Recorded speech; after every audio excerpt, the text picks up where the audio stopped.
वर्तमान समय में इस ध्यान कक्ष में आपको क्या महसूस हो रहा है? सामान्य स्थिति लग रही साहब।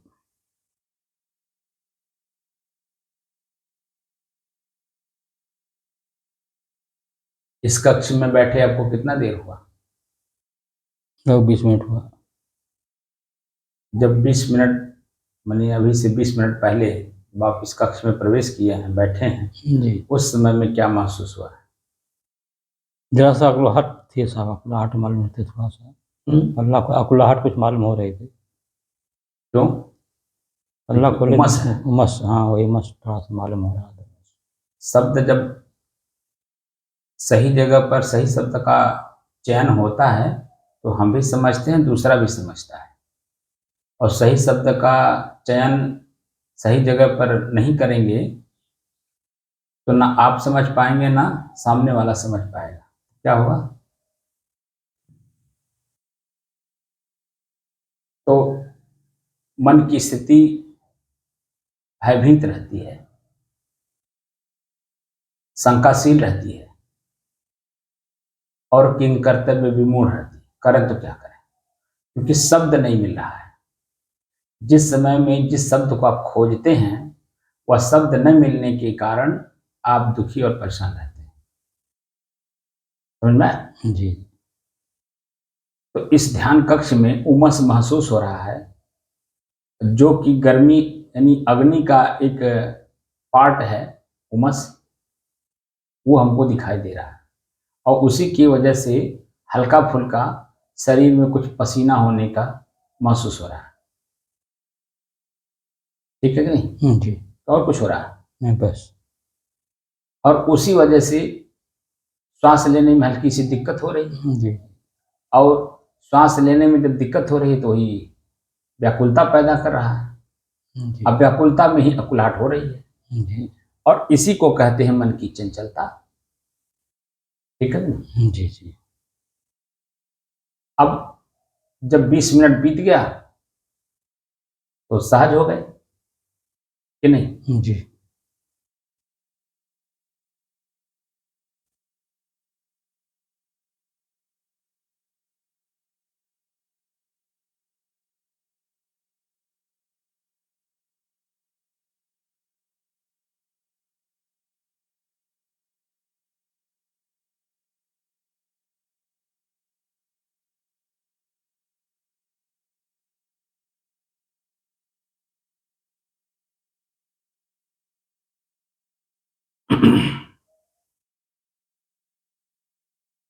अपने ही चंचल मन को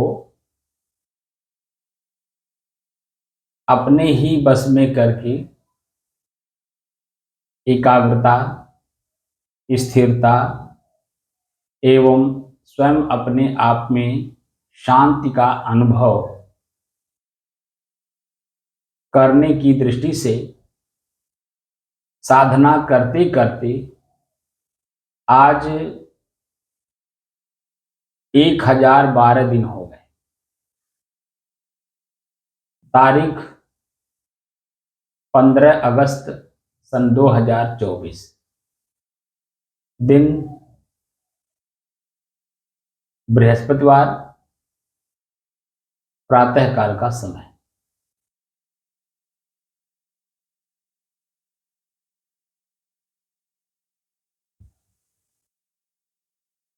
हम लोगों का प्रसंग क्या चल रहा है?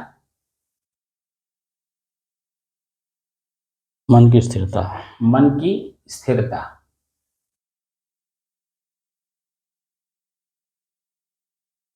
अब आप देखिए, शुरुआती दौर में जब हम लोगों ने अपने श्वास को देखना शुरू किया तो अपना ही मन अपने ही श्वास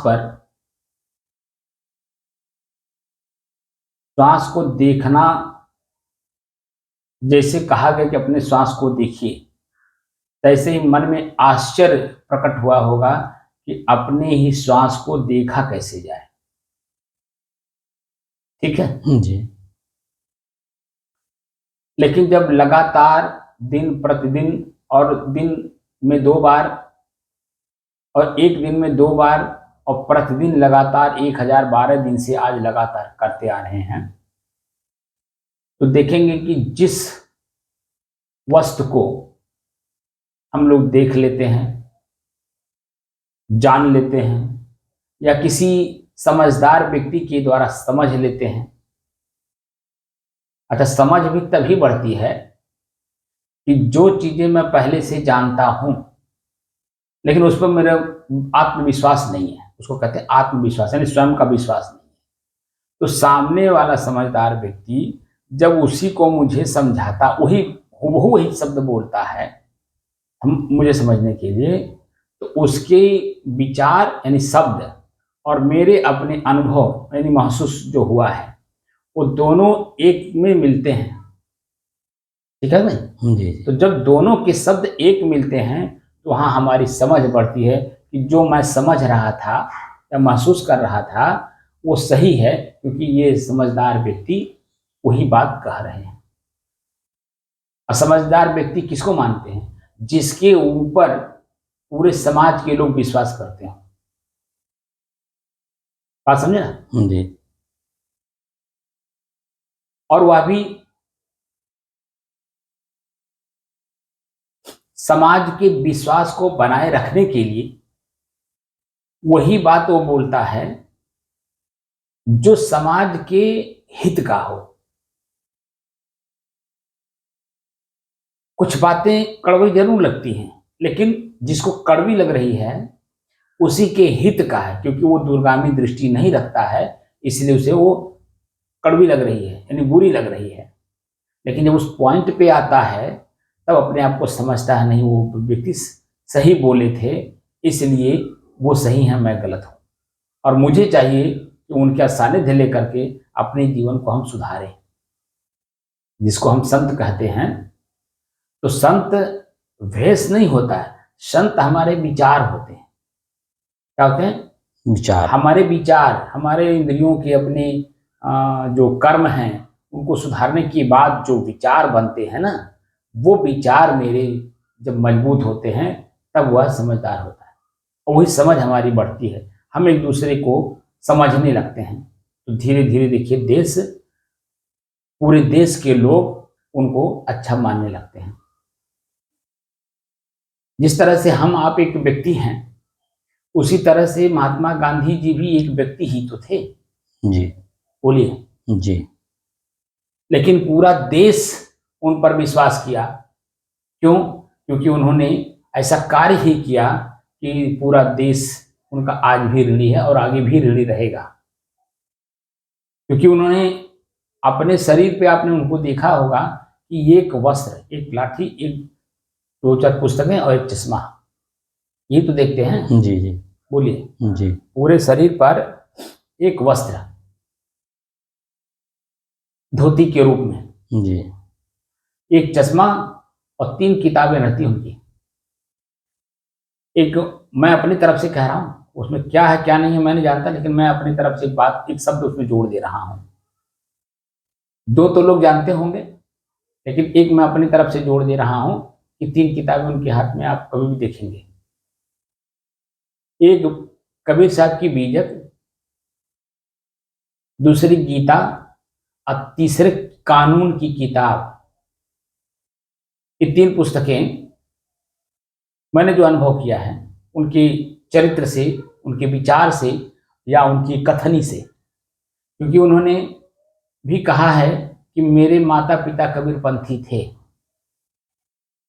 उन्होंने कहा है, हमारे कबीर चौरा पे एक बार गए थे, उस समय में रामविलास साहब थे, तो रामविलास साहब के समय में कबीर चौरा बनारस, तो उन्होंने वहां कहा था कि मेरे माता पिता भी कबीरपंथी थे। ठीक है ना? जी। तो कबीर के संस्कार उन्होंने बचपन से ही माता के साथ सुना था, देखा था, जाना था। जब माता पिता जिस चीज में रमे रहते हैं, बच्चा अपने आप उसी क्षेत्र में ही रमता है, कहीं और कुछ उसको जानकारी ही नहीं रहती है। दाएं बाएं, आगे पीछे, ऊपर नीचे का कुछ का ज्ञान नहीं रहता है। ये सही कि गलत है? जी। जी। जी होता है। तो माता पिता के संस्कारों के हिसाब से बच्चे के अंदर में वही संस्कारित होता है मूल रूप से, जो माता के दूध के साथ बच्चा ग्रहण किए रहता है।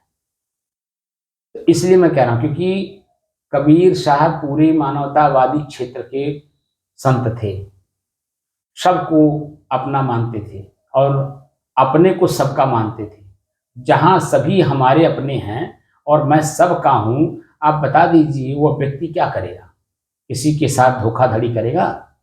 कुछ नहीं, बोलिए। कुछ नहीं, बल्कि वहां वो सचेत रहेगा जी। कि मेरे से कोई गलती ना होने पाए, क्योंकि ये हमारे अपने हैं और इनको कष्ट होगा, मेरे छोटी सी चूक से हमारे अपनों को कष्ट होगा, दुख होगा, पीड़ा होगी और मुझे आत्मग्लानि होगी कि मेरी वजह से हमारे बच्चों को कष्ट हुआ, क्योंकि मैं समझदार हूं। तो इतनी ऊंची शिक्षा कबीर की, आज जो बचपन से दूध के साथ लिया हो, तो उसकी वृत्तियां कहीं न कहीं उसी मानवता दृष्टिकोण पे चलती हैं। समझे कि नहीं आप? जी जी। जैसे मैं भी अपनी माता के दूध के साथ संस्कार लेकर के मैं अपना काम कर रहा हूं और आप लोगों के सामने हूं। मैं जो बोल रहा हूं या मैं जो अनुभव कर रहा हूं, ठीक है ना, वो माता के विचारों के अनुसार बोल रहा हूं, क्योंकि माता के दूध के साथ जो हमने विचार ग्रहण किया उनका, वो मैं बोल रहा हूं। और उसमें एक ही चीज दिखाई देता है कि सब मेरे हैं, मैं सबका हूं। तो कहीं धोखाधड़ी वाला बात आएगी? नहीं आएगी। किसी के साथ छल कपट करने का कहीं भाव जगेगा? इनको लूट लें, उनको कर लें? बल्कि भाव ये जगेगा कि मेरे पास क्या अपनी कमाई है कि मैं लोगों के साथ शेयर करूं, मेरे खुद के पास क्या है। तो जो अपने पास रहता है वो जनता के सामने शेयर किया जाता है, सबके साथ शेयर किया जाता है, क्योंकि सब मेरे हैं, मैं सबका हूं। तो मेरे पास क्या है? मेरे खुद के पास जो है वो सामने आपको वीडियो के रूप में दिख रहा है। मेरे पास बाहरी फोकस नहीं है, ना मेरे पास बिल्डिंग है, ना मेरे पास रहने के लिए जगह है। जो जगह है भी, वो भी पूरा भर भर चू रहा है, रात भर बैठे रहता हूं, भजन करता हूं। तो मेरे लिए कितना अच्छा समय है कि पूरी रात बारिश होती है, बारिश में पूरा छत चूता है और मैं बैठ के भजन करता हूं, क्योंकि मुझे बाहर की संपत्ति नहीं, भीतर की संपत्ति चाहिए। और भीतर की संपत्ति तब मिलती है जब बाहर से आप कटते हैं, हर चीज से अपने आप को काटते हैं और अपने आप को जानने की कोशिश करते हैं। हमारे ऋषि महर्षि संत महात्मा जंगल में रह करके उन्होंने यही तो दिया है। वो लोग महल में नहीं रहे, चाहे होते तो राजा महाराजा उनको महल बना के दे देते और वो लोग महल में रहकर पूरे समाज को शिक्षा दे सकते थे, लेकिन उन्होंने नहीं ऐसा किया। वह झोपड़ी में रहते थे, अपनी खुद की कमाई जो है उसी में रह करके और पूरे विश्व को ज्ञान दे करके गए। हमारे वेद, श्रुति, स्मृति, उपनिषद, शास्त्र और न जाने कितने किताब हम लोगों के बीच में थे जो आज नहीं है, जो चोरी हो गई, जो जला दी गई, जो नष्ट कर दी गई, आज हमारे बीच में नहीं है। हम जिसका नाम नहीं ले पा रहे हैं, क्योंकि वो किताबें हमारे बीच में नहीं है। और उदाहरण के रूप में नालंदा विश्वविद्यालय 6 महीने तक जलता रहा, आप लोगों को पता है। क्यों, गलत तो नहीं कह रहा हूं? सही है। तो प्रत्येक संत अपनी झोपड़ी में रह करके जो भीतर से अनुभव किया, उन्होंने लिटरेचर के रूप में दिया और वही भी गुरुकुल के विद्यालयों में वो पढ़ाया जाता था, क्योंकि वो अनुभूत होती थी। और अनुभूति स्वयं की होती है, स्वयं के कर्म के द्वारा होती है। ये जो मैं बात बोलता हूं कि देखिए, जानिए, समझिए और तब फिर किसी कार्य को करिए, तो उससे क्या होता है, जब हम किसी चीज को जान लेते हैं, खाली जान लेते हैं, तो जानने मात्र से वो हल्का हो जाता है कि नहीं? कभी अनुभव किया आपने? जी जी। क्योंकि चित्त वृत्तियां जब स्थिर रहती हैं तब बात पकड़ में आती है। जब चित्त वृत्तियां पहले से चंचल हैं तो कोई भी बात अगर आप नया सुनेंगे तो उसमें समझदारी नहीं आ पाती है, तो वो एक आश्चर्य सा लगता है कि क्या बोल रहे हैं, क्योंकि उसको कभी उन्होंने उस क्षेत्र को कभी देखा नहीं, कभी जाना नहीं, कभी छुआ नहीं, कभी किसी के पास बैठ करके समझने का कोशिश नहीं किया। क्योंकि माँ के संस्कार के साथ जो बच्चे को दूध मिला ना, जी माँ के दूध के साथ जो संस्कार मिला, वो संस्कार हवा में था। क्योंकि कभी कभी आप देखिए, जो निम्न स्तर की महिलाएं हैं, वो बच्चे को दूध पिलाती रहती हैं और बकवास करती रहती हैं। बकवास समझते हैं ना? बातचीत हाँ?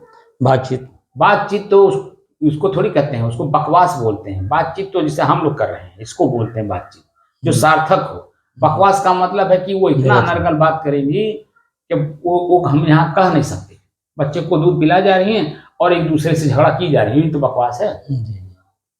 आप समझे कि नहीं? आप जी बकवास का मतलब है जिस शब्द का प्रयोग कर रही हैं वो दूसरे को कष्ट देने वाला, जी दूसरे को पीड़ा देने वाला, दूसरे के समझ को नासमझ बनाने वाला, वो बातें बोलती रहती हैं कि नहीं? आप हमारी बात को समझे? जी तो बच्चा जो दूध के साथ संस्कार ले रहा है माँ का, वो बता दीजिए क्या ले रहा है। तो वो उस बच्चे को इस तरह का ज्ञान दिया जाए, वो पकड़ पाएगा? नहीं पकड़ पाएगा। अपनी गलती तो कोई टटोलता नहीं कि मैं किस स्तर पे हूँ। जी मेरा खान पान क्या है, मेरा रहन सहन क्या है, मेरी चिंतन क्या है, मेरी बोली क्या है, मेरा कर्म क्या है, इस बात को कोई आकलन तो करता नहीं है। दूसरे को देख करके ईर्ष्या करता है। तो दूसरे को देख करके ईर्ष्या करने से आप तो और धंसे जा रहे हो, नीचे जा रहे हो। वो तो फिर भी आपसे अच्छा है। उसको जरा आकलन करो कि वह किसी से गाली गलौज नहीं करता है, किसी से मारपीट नहीं करता है, किसी के साथ छिनैती नहीं करता है, किसी की माँ बहन बेटी के साथ अभद्र व्यवहार नहीं करता है, किसी की जमीन जायदाद पूरी नजर नहीं रखता है। तो वो व्यक्ति अच्छा है या मैं अच्छा हूं? बोलिए। जब हम देखते हैं किसी चीज को, ठीक है जी तब समझ बढ़ती है, क्योंकि वो हल्का होता है।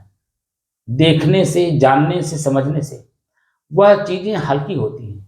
जैसे आप रास्ता चल रहे हैं, आप बारिश को देख रहे हैं, बारिश हो रही है, तो पैर को नीचे रखते समय संभल के रखते हैं कि नहीं? जी वही तो, एक तो होता है देखना, एक होता है जानना। मैं पैर कहाँ रख रहा हूँ, जी मैं पैर कहाँ रख रहा हूँ, ये जानना हुआ कि नहीं हुआ? जी बोलिए। जी और जब पैर रख करके हम एक पैर रखते हैं, दूसरा पैर उठा करके दूसरे जगह जब रखते हैं, तो अपने को हल्कापन महसूस करते हैं कि नहीं? जी क्योंकि हमने आंख से देख रहा हूँ कि बारिश हो रहा है, और बारिश की वजह से कीचड़ है, तो कीचड़ पे पैर रखेंगे या जहाँ कीचड़ नहीं है, जहाँ थोड़ा हल्का सा बारिश भले हो रही हो, लेकिन मट्टी को देख करके पैर रखा जाता है ताकि वहां हम फिसल ना सके। जी अगर हम फिसल गए तो फिर इसका मतलब है कि मन चंचल है, जी और अगर नहीं फिसले इसका मतलब हम सावधान हैं। जी सावधान का मतलब मेरे मन की वृत्ति वही है, कहाँ, जहां मैं पैर रख रहा हूं। जी ऊपर से चेहरे से, ऊपर के हाव भाव से तो आपको नहीं लगेगा कि आप क्या कर रहे हैं, लेकिन भीतर आप स्वयं अपने आप में अनुभव करते हैं कि नहीं जी कि पैर मेरा सही जगह पड़ा क्योंकि मैं फिसला नहीं। और वही जब देख लेते हैं, जान लेते हैं, समझ लेते हैं, यानी मंजिल पर पहुंच जाते हैं, तो अपने आप को कितना रिलैक्स महसूस करते हैं। तो शुरुआती दौर में जो मैंने श्वास को दिखाया, मन कितना भयभीत हुआ कि नहीं? जी और जब मन भयभीत हुआ, लेकिन दृढ़ता के साथ मेरे साथ बैठ करके आपके अंदर में एक जिज्ञासा थी कि देखें क्या सिखाना चाहते हैं, इनके पास क्या है, क्योंकि मेरी जो शरीर की उम्र है वो इनसे कई गुना है, और ये अभी क्या जानते हैं जरा देखा जाए। इस दृष्टि से जब बैठे तो देखते देखते देखते देखते देखते देखते और अपने मन की बात को सुनते सुनते सुनते सुनते, तो जो विचार आपके पहले के थे वो विचार खाली हुए कि नहीं? जी भले हमको हल्कापन समझ करके मेरी बात को जानने की कोशिश की आपने, लेकिन आपके जो विचार पहले थे उन विचारों को यहाँ मैंने शून्य करा दिया कि नहीं? जी हो गया, बोलिए। हो गया था पूरा। आपके कर्मों को भी मैंने शून्य करा दी, जी और धीरे धीरे धीरे जानते जानते जानते, देखते देखते, समझते समझते, आज आपकी जो समझ है वो हमको कुछ हल्का फुल्का लगता है कि कुछ समझदारी आ रही है, हल्का फुल्का। जी अभी इसमें समझदारी नहीं आई है, समझदारी अभी खाली सुन सुन के आ रही है। जी और सुन सुन करके जो कर रहे हैं उसमें हल्का सा जो अनुभव आप कर रहे हैं उससे आपको लग रहा नहीं, जो पहले मैं जानता था या पहले जो मैंने पढ़ा था या पहले जो हमने सुन रखा था उसमें काफी कुछ इसमें अंतर दिख रहा है। थोड़ा बहुत नहीं, जमीन आसमान का अंतर दिख रहा है। क्योंकि जो हमारे ऋषि हैं, ऋषि के पास जब बैठेंगे तो वो स्टेप स्टेप आपको ले चलेंगे ना। और जो सांसारिक लोग हैं वो तो बेचारे दिन रात तो संसार में बीबी हैं, बच्चे हैं, माता पिता हैं, समाज है, उनके भरण पोषण में मन लगा हुआ है।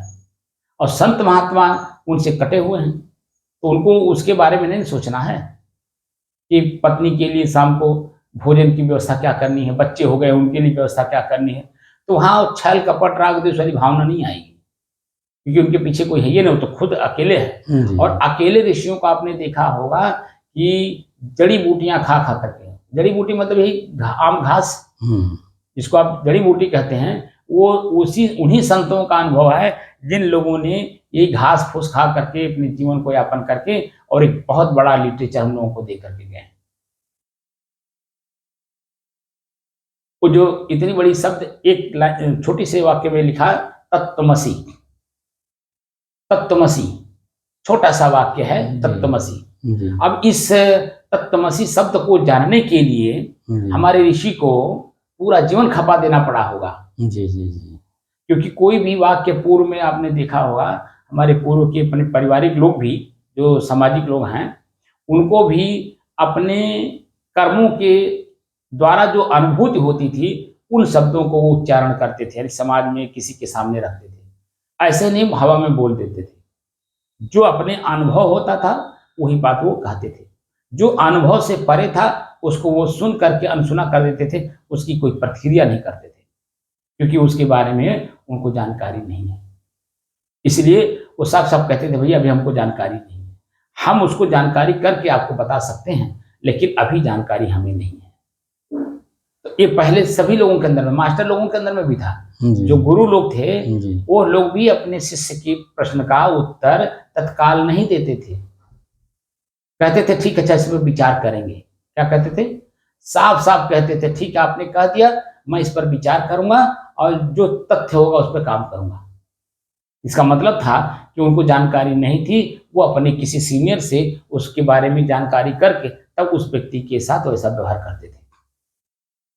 उनको बताते भी थे, जनाते थे भी थे, कराते भी थे और करते भी थे, तब जाकर के समाज एक मजबूत समाज के रूप में चल रहा था। आज स्थिति है कि किसी में कोई विश्वास नहीं रह गया, पति पत्नी में विश्वास उठ गया, बाप बेटे में विश्वास उठ गया। तो जब जो बेस है माता पिता पति पत्नी, जब इनमें विश्वास नहीं है तो गुरु शिष्य में विश्वास कहाँ रह जाएगा? बाप बताओ। गुरु तो विश्वास कर रहा है, काम कर रहा है, अपने धुन में है, लेकिन शिष्य के अंदर में तो उतावलापन है कि गुरु जी कब मरे और हम कब इनकी गद्दी पर बैठे, या गुरु जी अपने रहते रहते हमें महंत बना दे। अगर महंत नहीं बनाए अपने रहते रहते या उत्तराधिकारी नहीं बनाए अपने रहते रहते तो पता चलता है क्या? अब आगे मैं क्या कहूं? तो समाज में आप लोग देख ही रहे हैं, जो ज्ञान अनुभव लेने आए हैं वो उनसे कोई मतलब नहीं है। बाहर फोकस जो गुरु ने कमाया है, धन संपत्ति अपने पूरे जीवन को लगा करके विश्वास लेकर के जनता से और अपना आश्रम बनाया, वो आश्रम दिखता है, वो रंग रोगन दिखता है, वो उनकी फैकल्टी दिखती है, उनका विकास बाहर का दिखता है। भीतर का जो ज्ञान है जिसके द्वारा बाहर का विकास किया गया है वो तो कोई लेने को तैयार नहीं। उसी को कहते हैं ज्ञान, थ्योरी। और उसी को जब प्रज्ञा माने प्रैक्टिकल करके जब अनुभव करते हुए आगे चलेंगे तो दोनों के संबंध आजीवन यथावत बने रहते हैं, गुरु शिष्य का अपना और समाज का अपना। क्योंकि जो महंत बनता है वो महंत की प्रॉपर्टी अपनी नहीं है, वह पब्लिक प्रॉपर्टी है। और पब्लिक प्रॉपर्टी पे बैठने वाला व्यक्ति वो पब्लिक माइंड होना चाहिए, यानी सबकी सेवा वाला भाव, सबकी सेवा भाव वाला होना चाहिए। जैसे डीएम है, एक पदेन है, एक पद है जिले पर, तो डीएम अपने कुर्सी पे जब बैठता है तो अपने व्यक्तिगत काम नहीं कर सकता, क्योंकि वो सार्वजनिक कुर्सी है और उस कुर्सी पे बैठने वाला व्यक्ति जब सबका हित करते हुए आगे बढ़ता है तो वो देखिए ज्यादा समय तक रहता है। लेकिन जो अपनी मनमानी चलता है और मनमानी के साथ अपना डंडा चलाता है वो ज्यादा दिन नहीं रह पाता है। प्रकृति का नियम है कि अहम भाव जैसे आपको आया, ठीक है ना जी। वैसे ही प्रकृति जो है उठा पटक देती है। जैसे गर्मी को अहम हो गया था, इतना अहम हो गया था कि वो अपने प्रचंड स्वरूप को पूरे विश्व में एक छोटे से कण से लेकर के अब मनुष्य कण तक जो है वो सबको पीड़ित किया हुआ था। यानी पूरा सृष्टि एकदम आग के झकोरे में जल रहा था। प्रज्वलित अग्नि के ताप में पूरा विश्व जल रहा था। यानी जहां तक सूरज की गर्मी थी वहां तक, क्योंकि कहीं कहीं बारिश भी होता रहता है इसलिए पूरे को नहीं कहा जा सकता जी। तो इसलिए जो चीजें आप देखते हैं वो क्या देखते हैं, जैसे ही देखे वैसे अनुभव क्या होता है, खुद में हल्कापन आ जाता है। जो चीजें मेरी पकड़ से बाहर थी यानी समझ से बाहर था उसे हम समझ लिए, उसे हम देख लिए, उसे हम जान लिए जी। तो क्या होता है वो हल्का होता चला जाता है। मैं एक छोटा सा उदाहरण जो आपको बरसात में चलने वाली बताया, तो बारिश को देख रहे हैं और पैर को देख करके रख रहे हैं तो भीतर से समझ बढ़ रही है कि पैर सही जगह पड़ा है, फिसल नहीं रहा है। अब फिर वही उसको मिट्टी में टिका करके, जिस पैर को जहां रखते हैं उसको टिका करके दूसरे पैर को उठा के दूसरे जगह रखते हैं, वहां भी देख करके ही रखते हैं कि वहां कीचड़ तो नहीं है, वहां तो फिसलन नहीं है, वहां मिट्टी कैसी है, गड्ढा तो नहीं है, कोई कीड़ा तो नहीं बैठा है। हर चीज को जब एनालिसिस करके चलते हैं तो देखिए जहां से आप शुरू करते हैं अपने मंजिल को जाने के लिए, तो रास्ते में जो कुछ भी दिखाई देता है वहां भी आपका आंख भी काम करता है, कान भी काम करता है और पैर भी काम करता है और साथ साथ मन की समझ भी काम करती है। तो अपनी मंजिल पहुंचते आपको कोई देरी होती है ना। लेकिन जब आप एक तरफा चलते हो, जल्दी पहुंचना है, तो अब बारिश हो रहा है, अब आप संभल के नहीं चल रहे हैं तो पता चला फिसल गए तो गिर पड़े। अब गिर पड़े तो चोट भी खाए और कपड़े में कीचड़ भी लग गया। तो जो मंजिल आप पहुंचना चाह रहे थे तेजी के साथ 2 मिनट में, अब बता दीजिए कितना मिनट बैठ गए, क्योंकि वहीं से आपको घर वापस आना पड़ेगा। जो चोट लगी हो तो है ही है, जो कपड़े पे मिट्टी लग गई अब उस कपड़े को वहां उतारेंगे, फिर जो और शरीर में मिट्टी लगी उसको धोएंगे, फिर उसके बाद फिर वापस आएंगे। तो जहां तक आए थे वहां तक तो फिर दोबारा आना पड़ा, फिर उसके आगे आप चले। तो अगर संभाल करके फिर आगे नहीं चले तो क्या होगा, तो पास में मंजिल होते हुए भी दूर होता जाता है कि नहीं, क्योंकि वहां जहां आप हैं वहां से आगे नहीं बढ़ पाएंगे, क्योंकि वहां जो क्रिया हुई वो क्रिया बैक वाली हो गई, पीछे जाने वाली, यानी घर वापस लौटने वाली। क्योंकि कपड़ा पहन करके आप मंजिल पे कैसे जाएंगे, कीचड़ लगा है। तो मन में क्या समझ है कि कीचड़ सना हुआ कपड़ा कैसे पहन के जाएं? जी। बोलिए जी। कीचड़ सना हुआ कपड़ा पहनकर कैसे हम जाएं, ये प्रश्न होता है कि नहीं? जी। इसीलिए कभी कभी आपने प्रश्न भजन सुना होगा संतों के द्वारा कि मुनि मोरी चुनरी में लागी दाग, छुड़ाओ कैसे? छुड़ाऊं कैसे? मोरी चुनरी में लागी दाग छुड़ाऊं कैसे। और फिर उसमें पूरी व्याख्या है कि आपके पास तक मैं आऊं कैसे। जी। माने एक साक्षात भगवान को मान करके, कोई भगवान है, राम है, कृष्ण है, जो भी हैं उनको मान करके उनके सामने अपना भक्त, उनका भक्त ये भजन गाता है। क्यों? क्योंकि वासना का दाग लग गया है। उस वासना के दाग को वहां जिक्र करता है कि चुनरी माने शरीर, हमारे शरीर में वासना का दाग लग गया है, मैं आप तक कैसे पहुंचूं। तो वही कह रहे हैं कि जब तक दाग छूटेगा नहीं तब तक हम आप तक पहुंच पाएंगे नहीं। तो आप तक पहुंचने का मतलब क्या, मैं स्वयं तक। क्योंकि हमारी इंद्रियां हमको वहां अपनी तरफ खींचती हैं, तुम तो दाग लगा लिए हो, तुम तो ये भोग लिए हो, समझे नहीं आप? जी। इसी तरह से अपने समझ को, जितना ही हमारी समझ बढ़ती है हम उतना हल्का होते जाते हैं। उसके जब तक समझ नहीं रहती है तो वो जो कार्य करते हैं हम, उस कार्य में हम देखिए दबाव महसूस करते हैं। लेकिन हम जब देखकर, जानकर, समझ करके काम करते चलते हैं तो दबाव खत्म होता चला जाता है। और उसी को जब हम 2-4 बार करते हैं तो देखिए दौड़ के करते हैं, तब रुक करके, संभल करके, समझ करके नहीं करते हैं, क्योंकि 1 बार कर चुके हैं, 2 बार कर चुके हैं, 3 बार कर चुके हैं, क्योंकि तीनों बार तक हम संभल करके किए। अब चौथी बार जब करना हो वही काम को तो दौड़ दौड़ के करते हैं, क्योंकि मालूम है इस सामान यहाँ होगा, ये इनसे मिलेगा, ये ऐसे करना है, इसके करने से ऐसा हो जाएगा, अगला जो स्टेप आएगा वो इस तरह से करना होगा, क्योंकि नीचे से ऊपर तक हर कार्य को आपने देख रखा है, 2-4 बार कर चुके हैं। अब जैसे जैसे उसी कार्य को बार बार करना होगा तो वो हल्कापन रहने लगता है कि नहीं, दौड़ दौड़ करते हैं कि नहीं। जी जी। वही सेम टू सेम हम आप लोगों को काम करा रहे हैं कि जब शुरू शुरू में अध्यात्म की ओर मोड़े कि मैं स्वयं कौन हूँ, तो सबसे पहले तो श्वास को ही दिखाया ना। जी। तो श्वास को कौन देख रहा था? क्या श्वास अपने आप को देख रहा था? श्वास को तो मैं देख रहा था ना जी। तो मैं कौन हूँ? बस वही तो जानना है कि श्वास को जानने वाला कौन है। श्वास में जो चीजें मिल रही वो कौन जान रहा है? क्या श्वास अपने आप को जान रहा है कि नाक जान रहा है, या नाक के माध्यम से कोई और जान रहा है? तो 3 बातें हो गई कि नहीं, नाक जानने वाला और उसको प्रयोग करने वाला। जी। तो तीनों जो है जब समझ में आ जाती है तब समझ में आता है तो तीनों से परे कोई और है जी, जो शुद्ध है, शांत है, स्थिर है और एक रस है जी। जो क्षीर सागर में भगवान विष्णु की सोई हुई चित्र आपको देखने को मिलता है, और लक्ष्मी पैर दबाते हुए और शेषनाग ऊपर से छाया लगाए हुए, वो क्या है? वही स्थिति है, वो खुद विष्णु हो। जी जी। जो विष को साक्षात पी सकता हो और अपने आप में जिंदा रहता हो, वही तो विष्णु है। जी। विष क्या है? मेरी बुराई, मेरा कष्ट, मेरा पीड़ा। जो अपने ही कष्ट, अपनी पीड़ा को पी जाता हो और अपने आप पे शांत रहता हो, तो देखिए संतों के चरण में पैसे गिरते हैं, चढ़ाए जाते हैं। कहाँ? संतों के चरण में। भगवान के ऊपर चढ़ता है। किसी भी मंदिर में जाएंगे भगवान के ऊपर चढ़ता है, लेकिन संत के चरण में कोई भी भक्त रुपया, पैसा, धन दौलत चढ़ाता है तो उनके चरण में चढ़ाता है।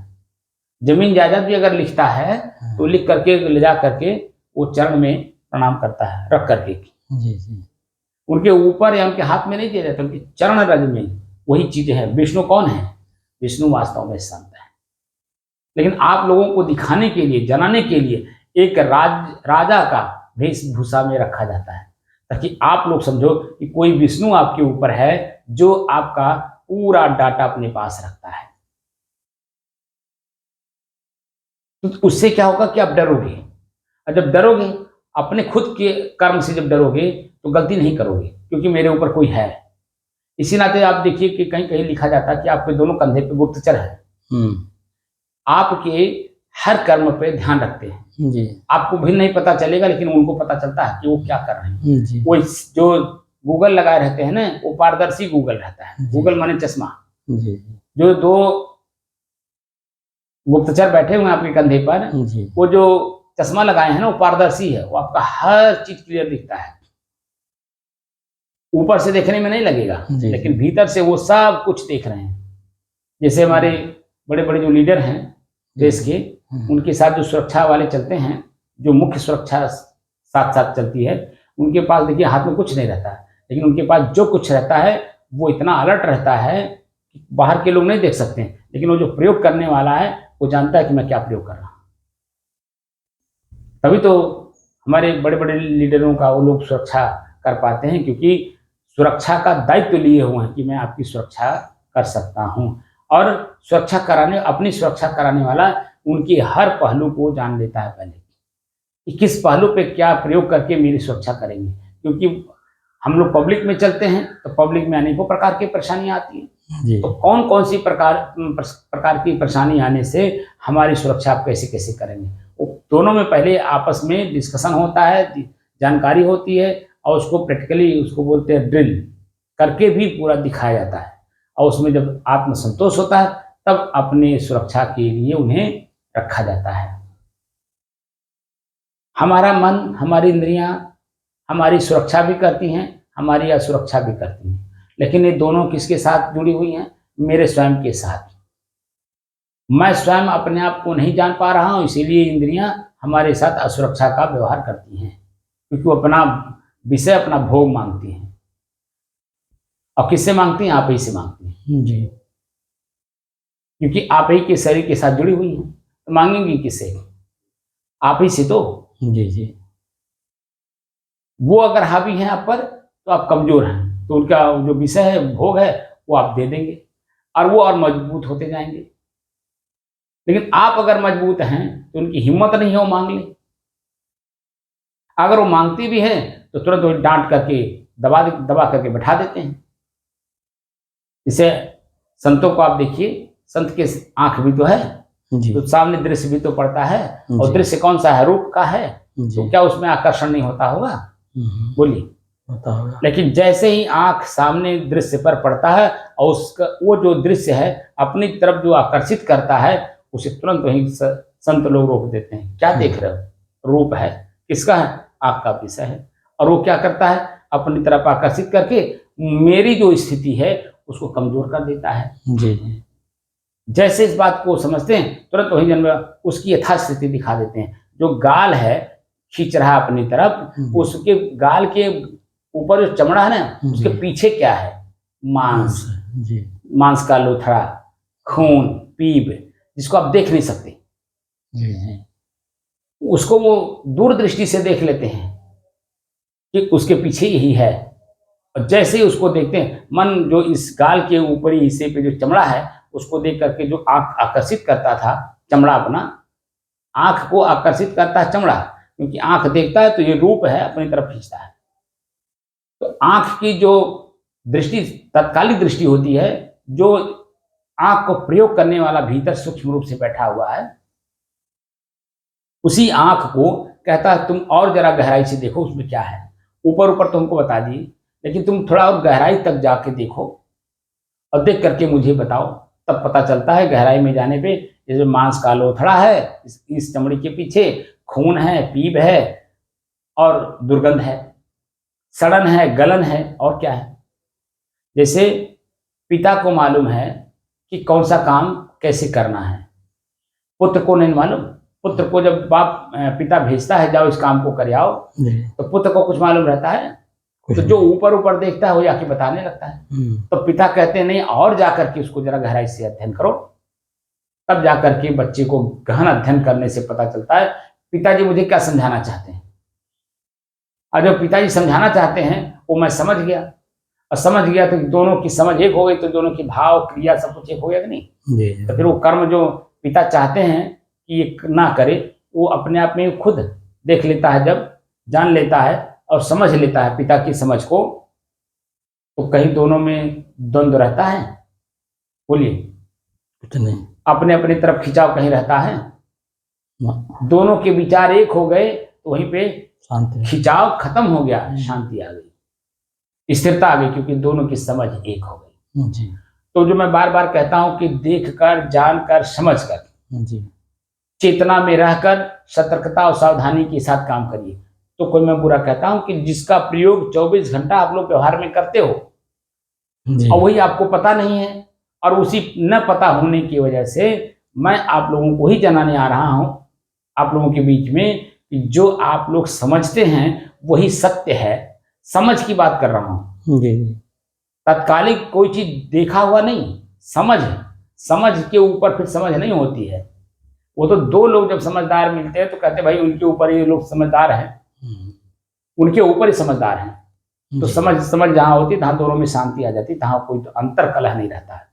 कभी कभी आपने सुना भी होगा कि दो संतों के शिष्य लोग अपने अपने गुरुओं की बड़ी बड़ाई करते थे, और दोनों गुरुओं के शिष्यों ने कहा कि जन्म अच्छा गुरु लोगों को आपस में मिलाया जाए, हमारे गुरु भारी हैं कि हमारे गुरु भारी हैं, वो शास्त्रार्थ हो जाए, पता चल जाएगा। तो दोनों ने क्या किया, अपने गुरु को मनाया। अब गुरु लोग जब इकट्ठा हुए, ठीक है, अब दोनों कुछ बोल ही नहीं रहे हैं, दोनों मौन है, और दोनों कुछ देर मौन रह करके और एक एक करके उठ करके चले गए।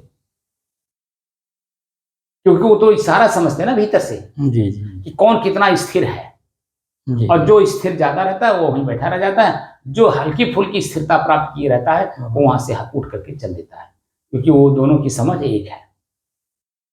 जिस लेवल पे वो जाना चाहते हैं वो दोनों एक है। तो दोनों जो गुरुओं के शिष्य लोग हैं, दोनों को समझ ही नहीं पाते हैं कि दोनों को हम लोग इकट्ठा किए, ये कोई शास्त्रार्थ हुआ ही नहीं, और दोनों उठ के अपने अपने आप में गले मिले, बातचीत नहीं तो की, बातचीत तो कुछ नहीं किए, लेकिन गले मिले और वहीं से फिर अपने अपने क्षेत्र में चले गए।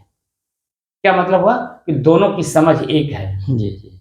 और जहाँ दोनों की समझ एक होती है काम के शिष्य समझ पाते हैं, लेकिन शिष्यों को समझाने के लिए जो संत लोग हैं वो अपनी अपनी बातें अपने अपने शिष्यों के बीच में रखते हैं, ताकि तुम लोग भी जो है इस बात को जानो कि यही पूरा विश्व चाहता है, तुम्हें नहीं पूरा विश्व ही चाहता है, क्योंकि इसी से वो पीड़ित है। आंख ने देखा तुरंत जाके छू दिया, आंख ने देखा तुरंत जाकर के कोई क्रिया कर दिया, उसके बारे में देखा नहीं, जाना नहीं, समझा नहीं, और सावधानी सतर्कता पूर्व चेतना में रह के काम किया नहीं, तो धोखा खाएगा कि नहीं खाएगा? खाएगा। और जब धोखा खाएगा तो क्या होगा? जो उसके अंदर में समझ थी पहले से, वो समझ बिल्कुल ही उसे गर्त में ले जाके डाल दी, क्योंकि किसी दूसरे से जानने की कोशिश तो की नहीं, क्योंकि पहली बार कर रहा है। और पहली बार कोई भी व्यक्ति कार्य करता है तो नासमझी के साथ ही करता है। वो तो जब अपने कार्य को और अपने को पढ़ता है तब अपने को समझ बढ़ाता है कि दोबारा करना है कि नहीं। पहली बार करने वाला हर व्यक्ति नासमझ होता है, लेकिन अपने ही कर्म को और अपने को जब अलग अलग देखता है तो कर्म को सुधारता है। जैसे श्वास हमारा है, ठीक है, श्वास हमारा है और मैं श्वास को देख रहा हूँ, श्वास हमें नहीं देख रहा है, श्वास को मैं देख रहा हूँ। तो श्वास में जो दुर्गंध मिलता है, तो क्या हम दुर्गंध की जगह पे काफी देर बैठते हैं? ना, बोलिए, नहीं बैठते ना, उठ करके चल देते हैं, क्योंकि दुर्गंध हमारा नाक हमको बता रहा है जी। यहाँ इस जगह पे दुर्गंध आ रहा है, यहाँ बैठने लायक नहीं। कहीं कि यहाँ आंख बताता है कि यहाँ बड़ी गंदगी है, नहीं बैठना चाहिए जी। बताता नहीं बताता जी। तो इसलिए पहली बार काम जो करता है वो ना समझ होता है, लेकिन अपने कार्य का जो विश्लेषण आत्मविश्लेषण करता है वहीं से उसकी समझ बढ़ती है। दोबारा उस कार्य को करना है कि नहीं करना है ये उसकी समझ बताती है, जी। वर्तमान की क्रिया को बताती है।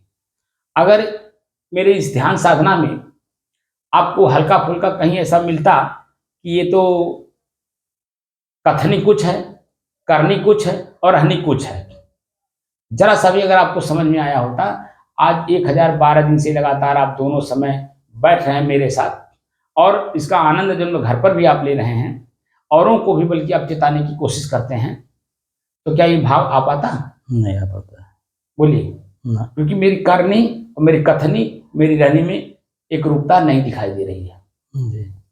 क्योंकि कबीर साहब यही बात कहते हैं, करनी करे सो पूत हमारा, और कथनी कथे सो नाती, और रहनी रहे सो गुरु हमारा, हम रहनी के साथी। तो हम लोग आपस के साथी हो गए कि नहीं हो गए? जी जी। क्योंकि दोनों की समझ एक जैसी हो रही है, क्योंकि जो मैं जानता हूं वो आप नहीं जानते हैं, लेकिन मैं जो मौखिक रूप से जना रहा हूं और शारीरिक रूप से बैठ करके अनुभव भी करा रहा हूं, तो दोनों जब एक रूपता दिख रही है आपको, हमारी करनी बैठना करनी है, जी। ठीक है, और बोलना हमारी कथनी है। जी। और जब हम लोग अपने उसी कथनी को जब आत्मसात करते हैं और उसी चीज को हम जब देखते हैं, अंदर से अनुभव करते हैं, महसूस करते हैं, जी। जो शब्द कहता है कथनी के रूप में, जो शब्द मैं बोलता हूँ, वह जब चरित्र मनी आचरण में जब उतर जाता है, कथनी और रहनी जब एक रूपता में आ जाती है, तो करनी अपने आप सफल हो जाती है। जी जी। क्योंकि कथनी और रहनी दोनों की एक रूपता हमने देख ली, तो करनी उसी दिशा में होगी कि नहीं होगी? जी। तो हम लोग उसी दिशा में कार्य कर रहे हैं, किस दिशा में? मोक्ष की दिशा में। जी। तो मोक्ष अपने आप होता जा रहा है नहीं, जहां समझ बढ़ती जा रही है उस कार्य को दोबारा करते समय सावधानी बरत करके करते हैं, तो उस कार्य से उत्पन्न होने वाला सुख और दुख दोनों को हमें अनुभव होता है नहीं। तो कार्य को करते समय हमें पता चलता है कि अगर जरा सा भी चूक हो जाएगा तो मन को तो पीड़ा होगा ही होगा, शरीर को भी पीड़ा होगा, और शरीर की पीड़ा के साथ साथ समाज को भी, परिवार को भी पीड़ा होगी। अभी मैं जैसे यहाँ ध्यान कक्ष में आने से पहले हल्का फुल्का मैंने मोबाइल खोल दिया, उसमें फेसबुक मैंने खोल दी। फेसबुक में एक शब्द आ गया कि ब्रेन हेमरेज होने के कारण हमारे ग्राम सभा धरहरा के लोकप्रिय भाई राम लक्ष्मण नहीं रहे, और जो कि मेरा ही शिष्य है, मेरे से ही गुरुमुख हुआ है। अब बोलता था इतना, ठीक है, दूसरे को जनाने के लिए। जी। अब आप बता दें ब्रेन हेमरेज क्यों होता है? जितनी हमारी जानकारी है उसमें हम स्थिर नहीं है, चंचलता इतनी बढ़ जाती है कि मैं बहुत ज्ञानी हूं, इसी वजह से ब्रेन की नसें फट जाती है ज्यादा जानकारी होने के कारण, क्योंकि उसमें स्थिरता नहीं रहती है। तो दूसरे को सुनाता था, अपने परिवार में उसका ज्ञान का प्रयोग नहीं करता था। तो क्या हुआ? अभी मैंने जो पढ़ा, मेरा ही शिष्य है वो, अभी जल्दी ही इसी पिछले साल 2023 में ही मेरे से दीक्षा लिया है, और अभी पढ़ रहा हूं तो 20 घंटे हो गया, और हमको जानकारी फेसबुक के माध्यम से हुआ। तो वो ज्यादा जानकारी रखने से क्या मतलब है आप बताओ? जो कि मैं उसको बार बार कहता था कि जरा साधना किया करो, ये खाली मौखिक रूप से किताबी ज्ञान से तुम्हारा कल्याण होने वाला नहीं है। जी जी सही है। जो तुमने सुन रखा है या पढ़ रखा है, या जो तुम्हारा मन की कल्पना कर रहा है, ये हकीकत की जिंदगी नहीं जी सकते इससे। ये बस हल्का फुल्का जिंदगी आपको मिलेगी, उसके बाद का जिंदगी खतरे में रहेगा। और देखिए वही हुआ, अभी सालों भर नहीं बीता, मेरा शिष्य हुआ, और मैं जिस लेवल की साधना सिखा रहा हूं उस लेवल की साधना उसने की नहीं। अब देखिए तो क्या हुआ, वो जो ज्ञान उसके पास था वो हवा वाला था। अब ब्रेन की नसें जो है फट गई, कोई बात बहुत ज्यादा सोच लिया होगा, जो कि जो ज्ञान है वो आपको चिंता मुक्त करता है, न कि चिंता और बढ़ाता है। जी जी। तो चिंता मुक्त आदमी तब होता है ना, कथनी करनी रहनी जब एक होती है जी। और कथनी करनी रहनी में कहीं भी जरा ऐसा बदलाव आपके जीवन में आया तो वहीं आपका जीवन खतरे में है, पारिवारिक रूप से, सामाजिक रूप से, आत्मिक रूप से, शारीरिक रूप से, हर तरफ से, क्योंकि आप हवा में हो। अब क्या हो जाएगा कुछ पता नहीं,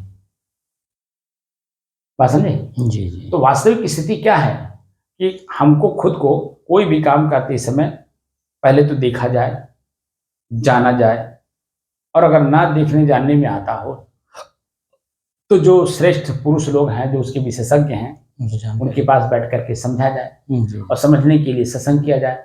सत्संग का मतलब होता है कि अपनी प्रश्न वहां रखा जाए, और प्रश्न का उत्तर जहां हमको आराम से, शांतिपूर्वक और स्थिरता पूर्वक हमको मिल सके, यानी मैं संतुष्ट हो सकूं, ऐसे गुरुओं के पास बैठ करके सत्संग करना चाहिए। और अपने आप की समझदारी बढ़ानी चाहिए, अपने आप को अपने आप की दो बातें हो गई ना जी जी। अपने आप को और अपने आप की समझदारी बढ़ानी चाहिए। उससे क्या होता है कि जो आपको और आपकी है ना, दोनों एक हो जाते हैं। जी जी। जैसे ही समझ होती है दोनों एक हो जाते हैं, आपको और आपकी नहीं रह जाती, तुम एक हो जाते हैं। तब क्या आ जाते हैं? तब वही अकेलापन हो जाता है, उसी को बोलते हैं कैवल्य दशा। अब कितनी भीड़ को छांटते छांटते छांटते छांटते छांटते छांटते छांटते आपको अपने अकेलेपन का एहसास कराया। भीड़ में भीतर जो भीड़ आपने जुटा रखी थी उससे मैंने आपको अलग अलग कराया। जी। उन भीड़ों को छटाया, छांटते छांटते छांटते छांटते आप अपने को अकेले महसूस किए नहीं। जी। फिर बाहर से आप जरा थोड़ा सा अगर आप छांट लेंगे तो भीतर का और बाहर का एक रूपता आ जाएगा। तो क्या होगा, भीतर की स्वरूप की स्थिति मजबूत होती जाएगी। यहाँ मैं मौखिक रूप से आपको वहां बैठा दूंगा, लेकिन जब तक प्रैक्टिकली रूप में आप वहां बैठेंगे नहीं, तब तक आपकी स्थिरता नहीं आएगी। जो मैं बता रहा हूँ कि स्थिरता, मन की स्थिरता, वो नहीं आ पाएगी। और मन की स्थिरता आए बिना वो हमारी चंचलता प्रकट कर देगा कहीं कहीं। तो जो मैं चाह रहा हूं, मोक्ष का मतलब होता है कि सदैव के लिए। तो सदैव के लिए मतलब क्या होता है? स्थिर हो जाना। और जब स्थिर हो जाते हैं तो कौन कितने विचार का है, कितनी समझदारी का है, ये बातें समझ में आता है नहीं। और हम जैसे गांव में स्थिर हैं, एक गांव में, तो गांव के प्रत्येक आदमियों के बारे में प्रत्येक आदमी एक दूसरे को जानता है कि कौन किस चरित्र का है, जी जी। और उसी तरह से उसके साथ व्यवहार करता है। गलत कारण बोलिए? नहीं, सही है। गांव में जब आप स्थिर हो तो गांव के प्रत्येक लोग एक दूसरे को जानते हैं ना, जी कि कौन किस चरित्र का है, किस विचार का है, किस समझदारी का है, सब जानते हैं। सब एक दूसरे को जानते हैं। और उसी एक दूसरे को जानने की वजह से उनका व्यवहार, उनके साथ व्यवहार करना है तो कैसे करना है, कितना करना है और कब करना है जी और किस रूप में करना है, ताकि हमारी स्थिति जो है वो यथावत बनी रहे। क्या? मैं शांति चाहता हूं, अशांति नहीं, शांति चाहता हूं। इसलिए शांति वाले व्यक्ति के साथ मेरा संबंध रहेगा। जो अशांति फैलाने वाले लोग हैं, चंचल मन वाले लोग हैं, ना समझ लोग हैं, बिना देखे बिना जाने बिना समझे कोई काम करने वाले लोग हैं, उनके साथ हमारे अस्थायी कोई संबंध रहेंगे, अस्थायी कोई व्यवहार रहेगा? उसी गांव में हम लोग हैं, सब एक दूसरे को जान रहे हैं, लेकिन जानकारी के हिसाब से काम कर रहे हैं, क्योंकि गांव में स्थिर हैं। तभी हम एक दूसरे के साथ जो जैसा है वैसा व्यवहार करके अपनी शांति को और गांव की स्थिरता को बनाए हुए हैं। बात समझे ना? जी। तो शरीर मेरा गांव है, इंद्रियां इसमें हमारे गांव के सदस्य हैं, मैं इनका उपभोक्ता हूं। अब किसके साथ क्या व्यवहार करना है यही जानना है, और अपने गांव को स्थिर रखना, यानी शरीर को रोगी नहीं बनाना है, क्योंकि इसी में रह करके हमें सबके साथ आनंद लेते हुए और सबको अपने बराबर लाते हुए, अपने को स्वयं ऊंचे उठाते हुए जीवन को जीना है, जब तक शरीर में हमें रहना है। गांव में जब तक रहना है तो गांव के जो नीति नियम हैं उनको जब फॉलो करेंगे तो उस गांव में आप आजीवन रह सकते हैं। और वही गांव के लोग आपको शमशान घाट पे ढोल नगाड़ा बजाते हुए ले जाएंगे, खुशी पूर्वक ले जाएंगे, क्योंकि आपने सबके साथ हंसी पूर्वक काम किया है, प्रसन्नता पूर्वक काम किया, और सबको अपने कर्म से प्रसन्न किया आपने। वही पूरे गांव के लोग ढोल नगाड़ा के साथ ले जाते हैं। लेकिन आपने किसी के साथ अच्छा व्यवहार नहीं किया है तो क्या होगा? बस चार आदमी, बस चार कंधा लगाएंगे, ले जाकर के शमशान घाट में वही खन के गाड़ देंगे, बच जाओ। तो आपको नहीं गाड़ते हैं, आपके शरीर को, आप तो चले गए, वो शरीर छोड़ दिया आपने। चार आदमी आप देखने थोड़ी आ रहे हो कि ढोल नगाड़े के साथ मेरा शरीर जा रहा है जी। या चार आदमी खाली ले जा रहे हैं, दोनों में फर्क है कि नहीं? जी। कोरोना काल में तो बस एक रिक्शा वाला रिक्शा पर लाता था और पूर्वा पर से चम से गिरा देता था नीचे। ये भी तो ऐसे भी तो लोग हैं। जी। तो समाज में रहने के नाते समझदारी के साथ, समाज का मतलब यह है कि समझ जिसकी होगी वही समाज के साथ चल पाएगा, और जिसकी समझदारी नहीं होगी वो समाज के साथ नहीं चल पाएगा। क्योंकि समाज जो है, सम धन आज है, तो सम माने बराबर, आज माने वर्तमान। जो मैं हूं वही आप हैं, जो आप हैं वही मैं हूं। अगर ये समझ बढ़ गई तो कौन किसके साथ दुर्व्यवहार करेगा, आप बताओ। जी। तो समाज का मतलब यही होता है कि सम माने बराबर। हमारी और आपकी स्थिति किसी भी रूप में देखा जाए तो हम लोग बराबर हैं। जी। शारीरिक रूप से देखा जाए तो मेरे शरीर में जो भरा वही आपके शरीर में है। मानसिक रूप से देखा जाए तो जो मेरे शरीर में, मेरे मन में भरा वही आपके मन में है। आत्मिक रूप से देखा जाए, चेतना के रूप से देखा जाए तो जो मैं हूँ ये आप हो। जी। तो कौन सी ऐसी चीज डिफरेंस आपको मिल गई कि मैं आपको छोटा मान लिया, अपने आपको बड़ा मान लिया? बोलिए। जी। तो छोटा बड़ा तो कुछ है ही नहीं है, वो तो मेरी मनोवृत्ति आपको छोटा बड़ा बनाया है। जी। और वो जो छोटा बड़ा मनोवृत्ति है वही मेरे के लिए घातक है, और वही जो है मेरे साथ घात करती है, लेकिन हम समझ नहीं पाते। हम आपको छोटा मान लिए और आप अपने आप को हमसे बड़ा मानते हैं। हम तो उससे का कम है ही। किसी भी व्यक्ति को ज्यादा आप मोबिलाइज कर दिए, देखियो क्या कहता है, हम तो उससे का कम है ही। भले उसके पास धन संपत्ति कुछ नहीं है, जी जी, लेकिन कहता कि नहीं मैं तुमसे कम हूं क्या? जी जी। इसका मतलब है कि मन और चेतना दोनों के समान है। बाहर फोकस, भले आपने बहुत कुछ कमा कर बहुत समय लगाया होगा उसको कमाने के लिए, सुख दुख सहा होगा, और उसको प्रयोग करने नहीं आ रहा है, तो आप उसका दुरुपयोग कर रहे हैं, क्योंकि दोनों हम आंतरिक रूप से बराबर हैं। लेकिन जब तुम बाहरी फोकस को भीतर ले जाओगे तो बाहरी फोकस भीतर जा ही नहीं सकता, और भीतर के फोकस से ही जो ना बाहरी क्रिया होती है। तो बाहर की फोकस भीतर ले आ रहे हो, और जो कि भीतर के फोकस से बाहरी क्रियाएं होती हैं। अब भीतर के जो फोकस है ना, चेतना इसको बोलते हैं, उसको तूने सुला दिया है। चेतना को सुला दिया है, तो क्या हुआ, आपकी स्थिति कमजोर हो गई। तो आप कमजोरी चाहते हैं अपने आप में, समाज के सामने झुकना पड़े, या समाज के सामने कदम से कदम मिला करके चल सकते हैं जी। तो जब अच्छा कार्य करेंगे तो समाज के साथ आप चल सकते हैं, लेकिन जब अच्छा कार्य नहीं करेंगे तो अच्छा कार्य करने के लिए अपने ही कर्म को पहले पढ़ना पड़ता है, सुधार करना पड़ता है, दोबारा ऐसा कार्य ना हो ऐसा मन में दृढ़ रखना होता है। और उसी तरह से भले कोई कुछ कहे, लेकिन क्योंकि एक बार कर्म करके हमने देख लिया है, हम दोबारा इस कर्म को नहीं करेंगे। इसलिए देखिए, अब जब वर्तमान आता है ना, तो और लोग बल्कि उस जिस कार्य को पहले आप कर चुके हैं दोबारा करने के लिए आपको प्रेरित किया जा रहा है, और जो प्रेरित करने वाले लोग हैं आपको नहीं जानते हैं कि वो पहले कर चुके हैं, तो चाहते हैं कि तत्काल कर दें, लेकिन आप वहीं रुकते हैं, नहीं हम नहीं करेंगे।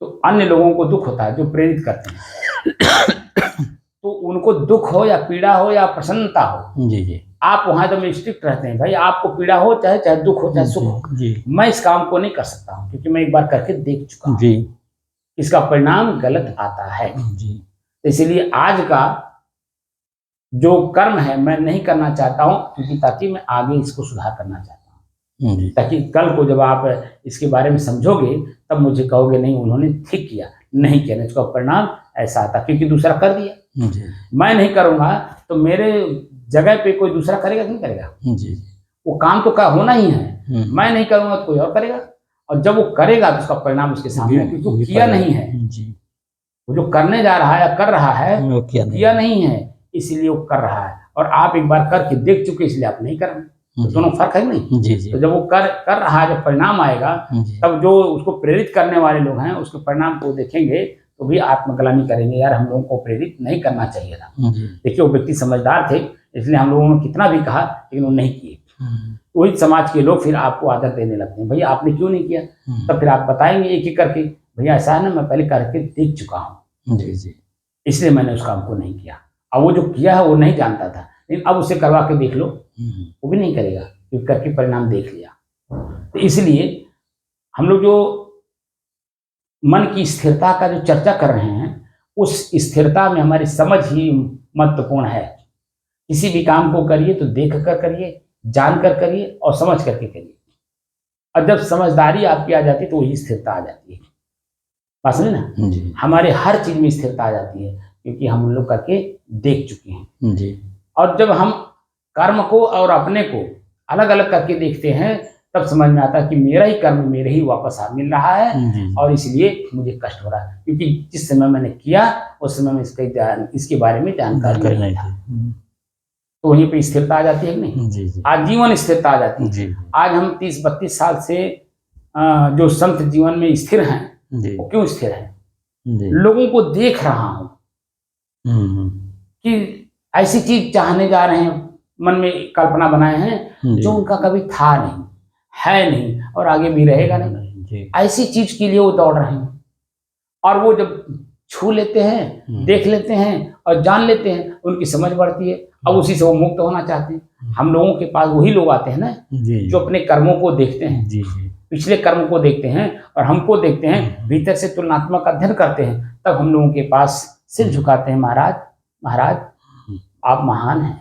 क्योंकि अपने ही इंद्रियों को अपने बस में करना आसान काम नहीं है। अपने शरीर के इंद्रियां और उनके कर्म अपने बस में रखना ये कोई मामूली बात नहीं। तब आपके सामने वो झुकते हैं, हमारे आपके सामने वही व्यक्ति झुकता है जो आत्मविश्लेषण करता है अपने कर्म का, समझे ना। तो मन की स्थिरता हमारी ही हर जगह काम आएगी, व्यवहार में भी और परमार्थ में तो उसकी आवश्यकता ही है। अगर हम स्थिर नहीं अपनी जगह पे तो हम, आप बता दीजिए आज 1012 दिन हो गया जी, और हमारी जो वीडियो है वो भी लगभग 1020 या 1025 तक हो गई होगी, हमने गिना नहीं उसको, लेकिन 1000 से ऊपर है। 1000 दिन से लगातार मैं बोल भी रहा हूँ, कर भी रहा हूँ। अगर मैं अपनी जगह पे स्थिर ना होता तो प्रतिदिन का जो 2-2 वीडियो पड़ा हुआ है, ठीक है, उसमें आपने हमारी स्थिरता कोई देखा होगा। और ज्ञान जो है हर प्रकार से देता हूँ। जी तत्काल में जो समझ हमारी रहती है कि क्या आज देना है लोगों को, वो देखिए लगातार मैं अपनी जगह पर स्थिर हूँ इस वजह से। तो जी जी अगर मैं अपनी जगह पर स्थिर ना होता तो मेरे ज्ञान में भी खा जाते। जी मेरा अपना ही ज्ञान जो थ्योरी के रूप में है जी वो मुझे ही खा जाते, क्योंकि कर्म में दिखता नहीं। जी जी क्योंकि वो जो मौखिक होता है ना, वो जब प्रैक्टिकल करते हैं तो कहीं कुछ दिखता नहीं है। जी जैसे एलएलबी किया हुआ व्यक्ति, ठीक है, वो जब सीनियर के साथ बैठ के जब कोर्ट में प्रैक्टिस करता है तो देखिए जो वो खुद बताते हैं, कई बार हमने सुना है, जो जूनियर आते हैं वकील साहब, हमारे जो सीनियर वकील साहब हैं, उनके पास जो जूनियर लोग आते हैं, और जब एक आध 2 महीना बीतता है या 6 महीना बीतता है तो मैं पूछता हूँ, कहिए वो जो आपने एलएलबी किया उसमें और जो प्रैक्टिकल कर रहे हैं उसमें क्या अंतर है? कहें अरे गुरुजी वो तो समय बर्बाद करना हुआ, यहाँ प्रैक्टिकली उसका कुछ है नहीं है। जी जो हम किताब में पढ़ते हैं थ्योरी के रूप में क्लास में, कुछ नहीं उसका तो यहाँ कहीं कोई रोल ही नहीं है, जी एक पैसे का रोल नहीं हो, तो सब निरर्थक समय हमारा गया। जी लेकिन अब यह कि समाज का एक बना हुआ है नियम, उस नियम के तहत वहाँ आना है, तभी हमारी ख्याति होगी कि वकील साहब हैं। अगर हम डिग्री नहीं लिए हैं तो हमको वकील नहीं माने, वो मुंशी मान लेंगे, जी बाबू मान लेंगे, ऑफिसमैन मान लेंगे, हम वकील नहीं बन सकते क्योंकि डिग्री नहीं है। इसलिए डिग्री लेने के लिए वहाँ एलएलबी तक जाना पड़ता है स्कूल में, जी और तब जब मैं प्रैक्टिस कर रहा हूँ तो इसका दिशा ही अलग है। तो कहने का मतलब थ्योरी खाली थ्योरी होती है, लेकिन प्रैक्टिकल जब होता है उसका जीवन कुछ और होता है, समझे ना? तो प्रैक्टिकली जीवन ही हम आप लोगों को दे रहे हैं। इसीलिए अध्यात्म में यहाँ किसी पढ़ाई लिखाई की जरूरत नहीं, जी बाहरी किसी चीज की जरूरत नहीं, जी, जी। क्योंकि इसका एक अलग ही लाइन है, जी और उस लाइन को वही सिखा सकता, वही पढ़ा सकता, वही जना सकता है जो उस लाइन में बिल्कुल परिपक्व हो, जी जी अपने आप में स्थिर हो। परिपक्वता का मतलब क्या? स्थिरता। जी जी परिपक्वता शब्द ही अपने आप में कह रहा है कि वो स्थिर है, तब परिपक्व है। जी जी अगर वो परिपक्व ना होता तो स्थिर ना होता, और अगर स्थिर है तो परिपक्व है, निश्चित है। जी और उसी के पास जब आप बैठ करके प्रैक्टिस करते हैं तो अपना जीवन आप धन्य कर लेते हैं।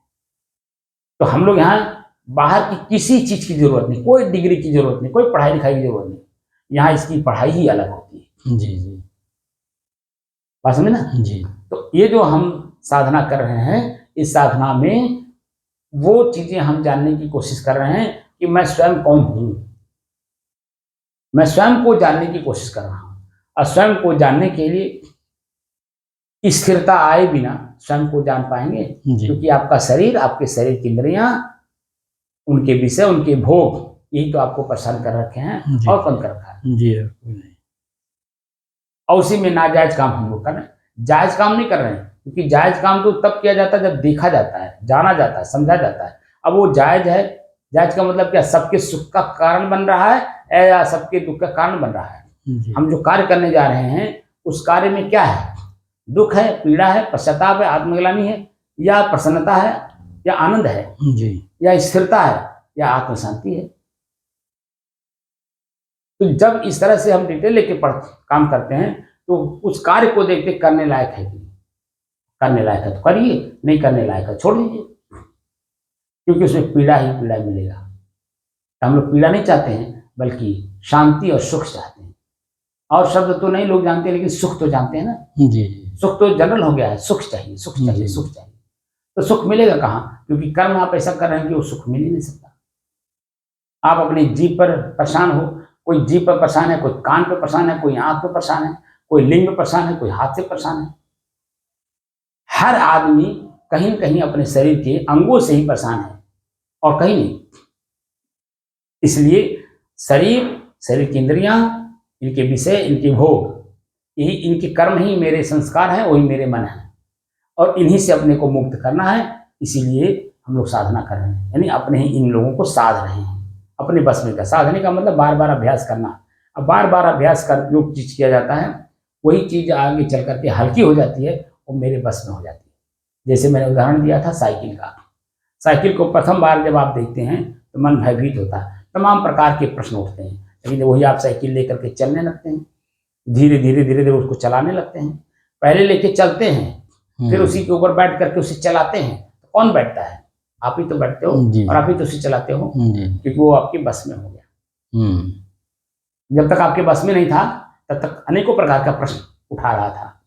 कैसे पैडल मारते हैं, कैसे उस पर चढ़ते हैं, कैसे दो पहिया आगे पीछे है, दाएं बाएं तो कुछ है नहीं है, तो ये चलता कैसे है, वो गिर नहीं पड़ेगा आदमी।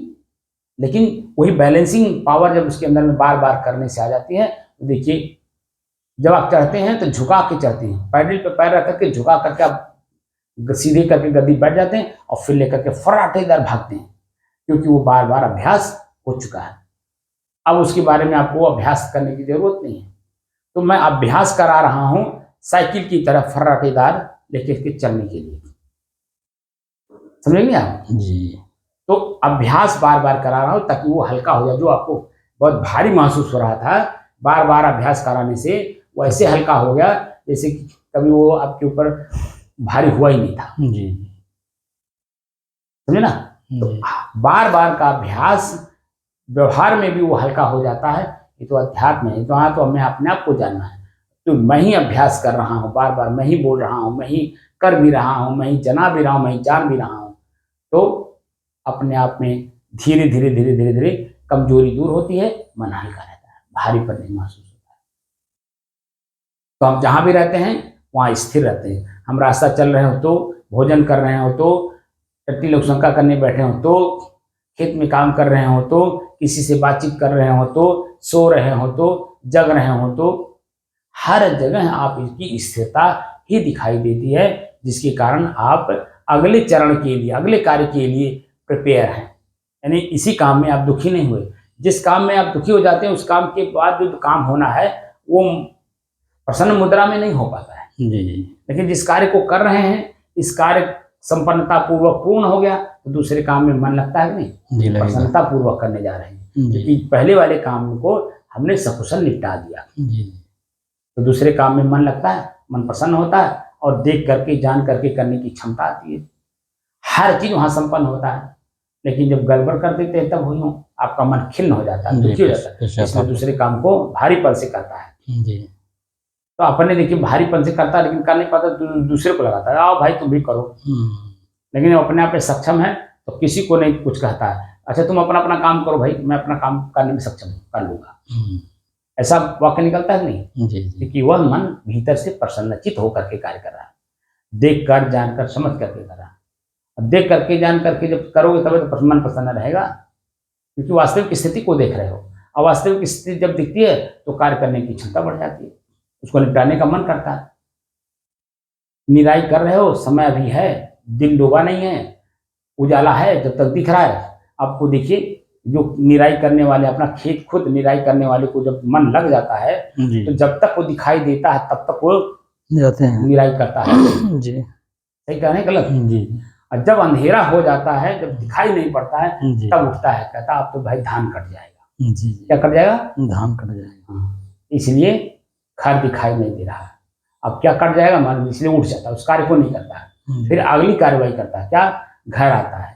घर आना भी तो जरूरी कार्यवाही है, क्रिया है।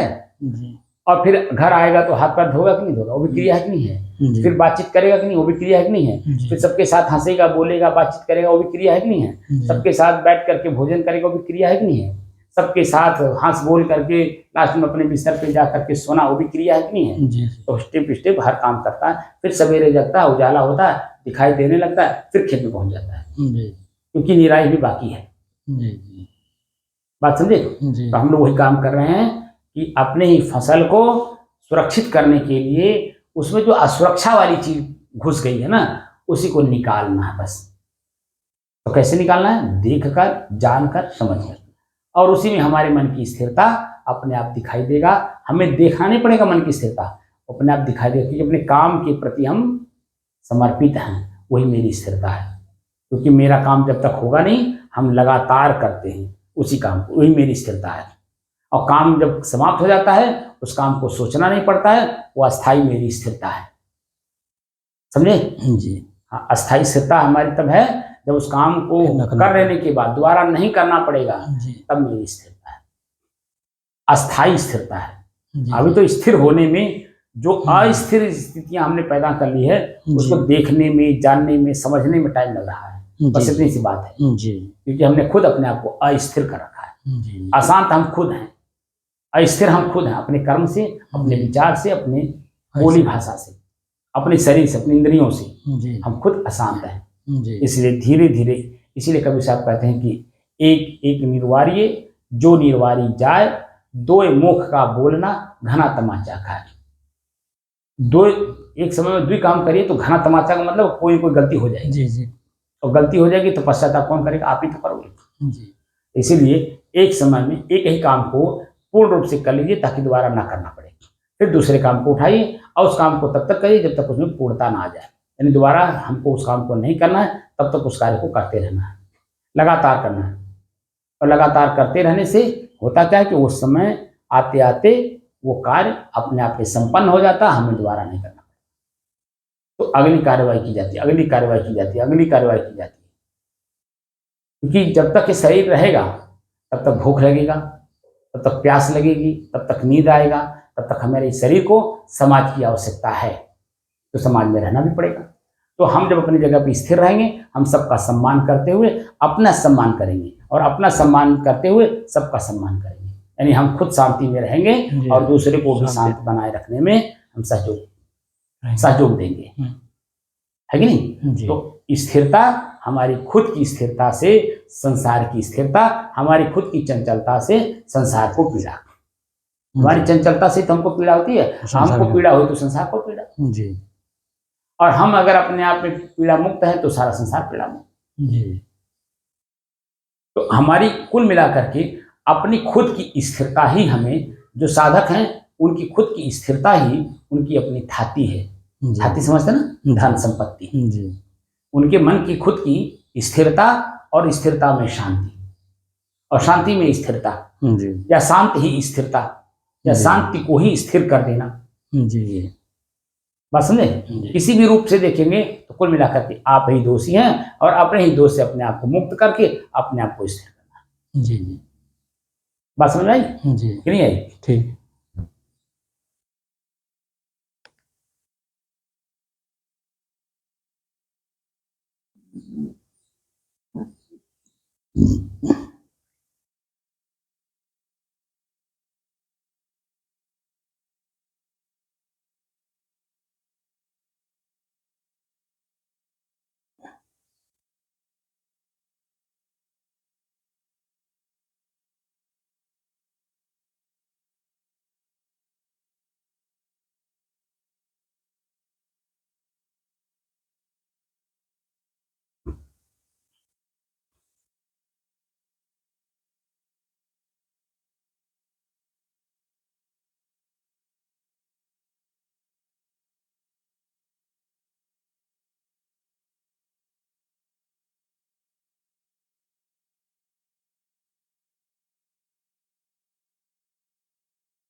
आज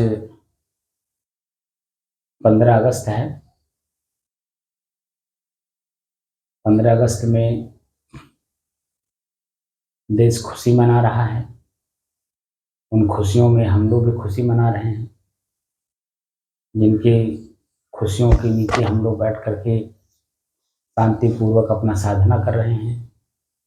उन कर्म वीरों को मैं सत सत नमन करता हूँ।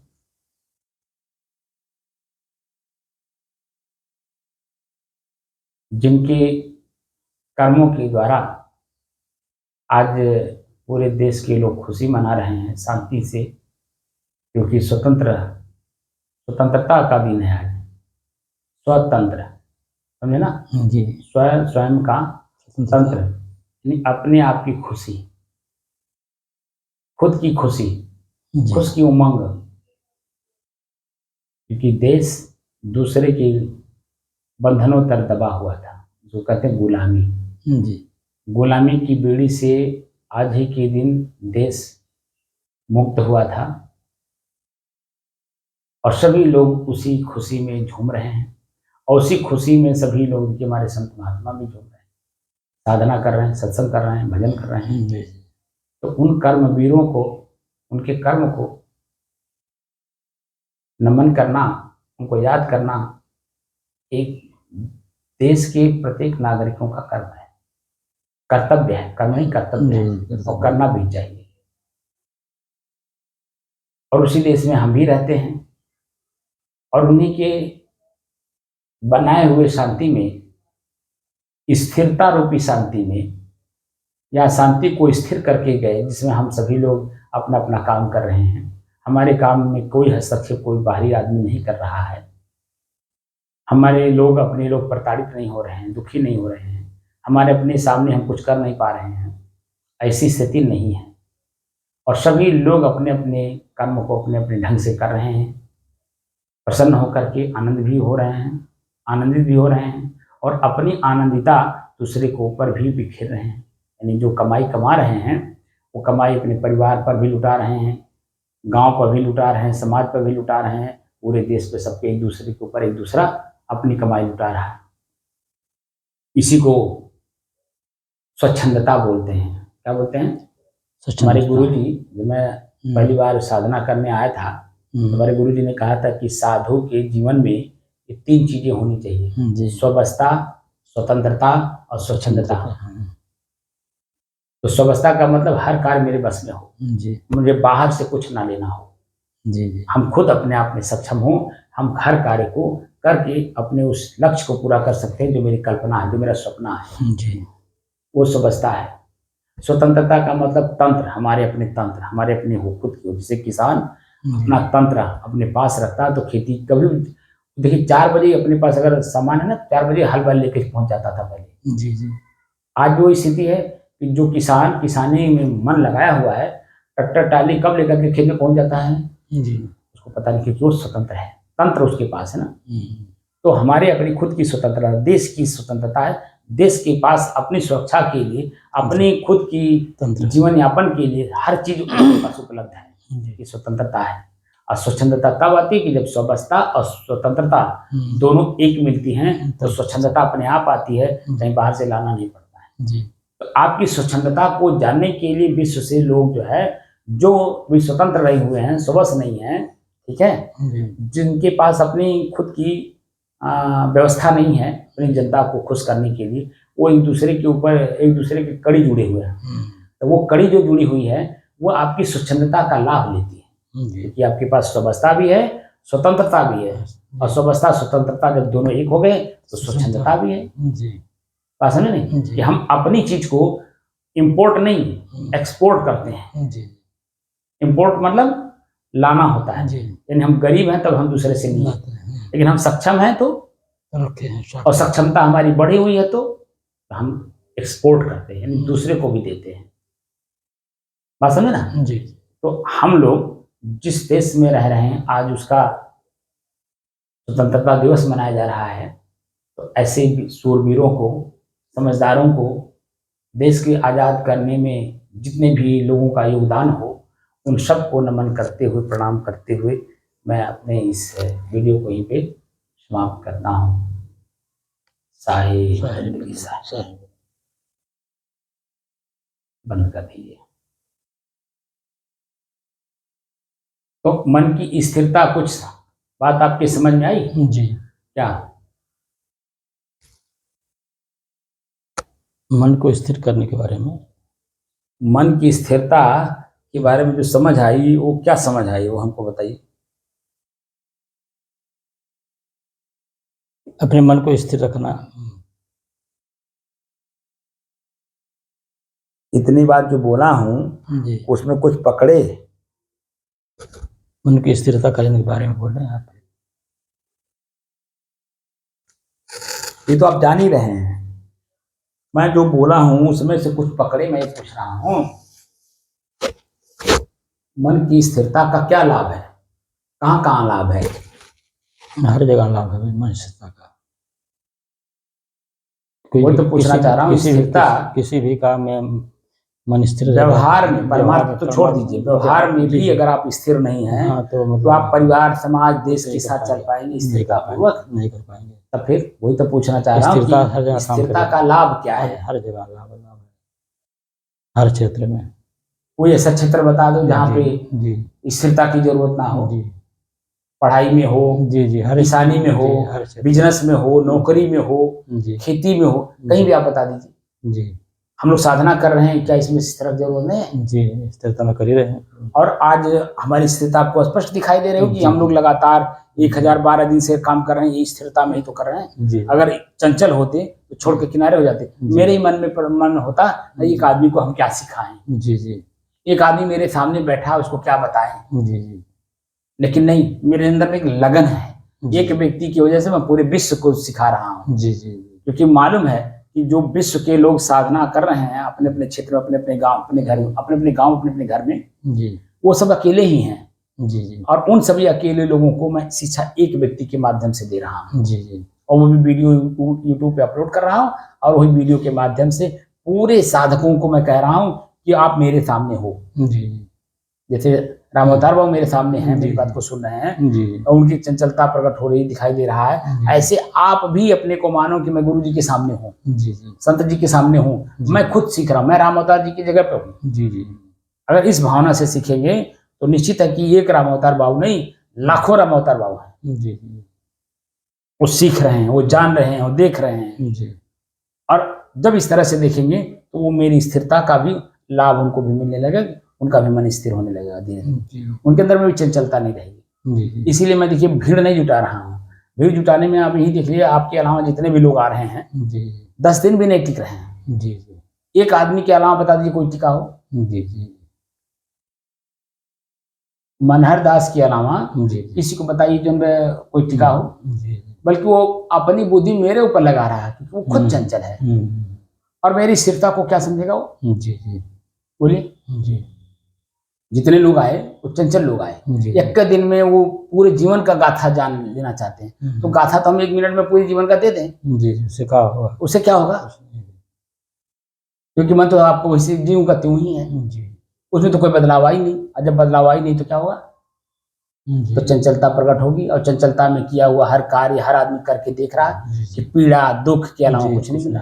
इसलिए अपनी स्थिरता में ही सब पूरे संसार की स्थिरता है। अपने खुद की भीतर की शांति से सारा संसार शांत है। अपने खुद के कर्म को देख करके सुधारने से सारा संसार सुधर रहा है। मैं सुखी, संसार सुखी। अब दीपो भव, स्वयं के घर में हमने दीपक जलाया, समझो सबके घर में दीपक जला है। अगर अपने ही घर में अंधेरा है, दूसरे के घर में प्रकाश हो ही, तो मुझे उससे क्या मतलब? तो मेरा शरीर मेरा घर है, अब मेरे अपने ही घर में मेरा अपना प्रकाश ही नहीं है। जी जी, तो बताइए मेरे घर में प्रकाश कोई दूसरा लाख जलाएगा?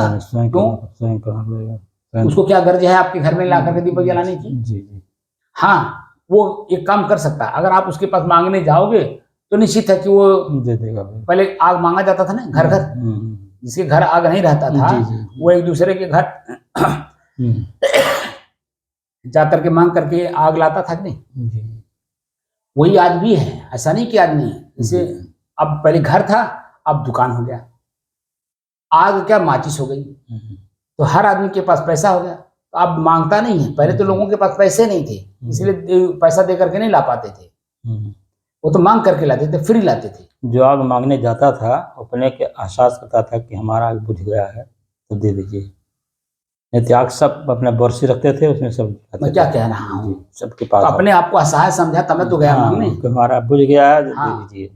अपने को असहाय समझा ना, तो असहाय समझ करके जब आप मांगोगे तो वो खुशी से दे देगा। लेकिन उसके सामने अपने आप को उसी के बराबर समझ करके मांगे तो देगा? नहीं, बोलिए। अज्ञानी व्यक्ति ज्ञानी के पास जब जाता है ज्ञान सीखने तो सीख लेता है, लेकिन जब ज्ञानी व्यक्ति ज्ञानी के पास जाता है तो नहीं सीख पाता है, क्योंकि वो तो ज्ञानी के पास, जिसके पास तुम गए हो तो ज्ञानी ही है, और तुम अपने आप को खुद ज्ञानी मान रहे हो। तो कहता भाई तुम ज्ञानी हो तो फिर मेरे पास आए क्यों? आए हो तो सीखो, मेरे से सीखो, अन्यथा मुझे सिखाने के लिए आए हो तो बाहर जाके सिखाओ। मैं तुम्हारी चीज नहीं सीख सकता। जैसे मैं बोलता हूँ ना कि मैं तुम्हारे पास नहीं आया हूँ सीखने, तुम मेरे पास आए हो, अगर सीखना हो तो सीखो, और नहीं तो भैया बोरिया बिस्तर बांधो, जहाँ तुमको ऐसा लगे कि मेरी बात कोई लोग सुनेंगे या सीखेंगे, उनको जाके सिखाओ। मैं तो नहीं सीखने वाला, क्योंकि मैं तुम्हारे जैसे बड़े बड़े लोगों को मैं जानता हूँ, ये सब बिगड़े लोग हैं, मन से बिगड़े हुए लोग। अब मुझे मन से बिगड़ना नहीं, तो तुम अपनी बोरिया बिस्तर बांधो, जाओ। यही चीजें हैं कि अपने को अगर हम छोटा मानेंगे तभी सीख पाएंगे। अब छोटा बनेंगे तभी हमको कोई आगे दे पाएगा। हम जब छोटा बनेंगे तभी हमको कुछ भी, जैसे पहले गांव में घर जल जाता था तो जब जान जाते थे लोग कि घर जल गया है, और जब आप उनके पास जाके जानते हैं वो लोग, लेकिन खुद ला करके नहीं देंगे। क्यों? क्योंकि पता नहीं उनको जरूरत है कि नहीं।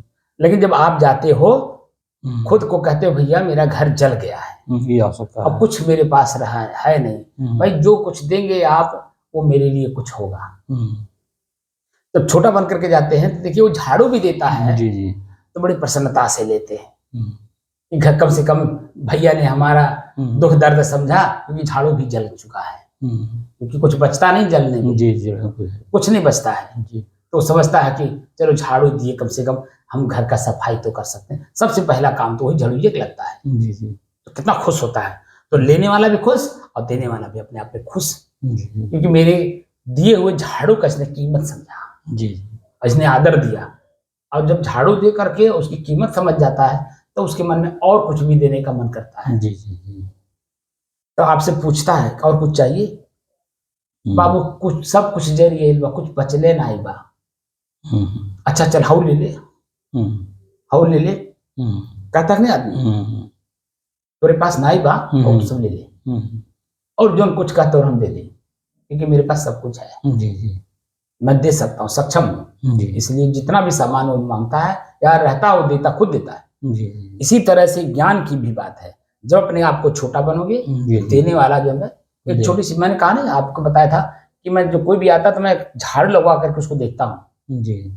अगर झाड़ू लगा दिया मन से ढंग से, तब मेरे अंदर में जागृत होता है कि इसको कुछ सिखा दिया जाए। आज जब झाड़ू ढंग से नहीं लगाया तो क्या सिखाऊं बताओ? अभी तो उसको झाड़ू लगाना सिखाना पड़ेगा, और उसको छोटा मानेगा वो, कहेगा हम यहाँ झाड़ू सीखने आए हैं। बोलिए, मैं यहाँ झाड़ू लगाना सीखना आया हूँ।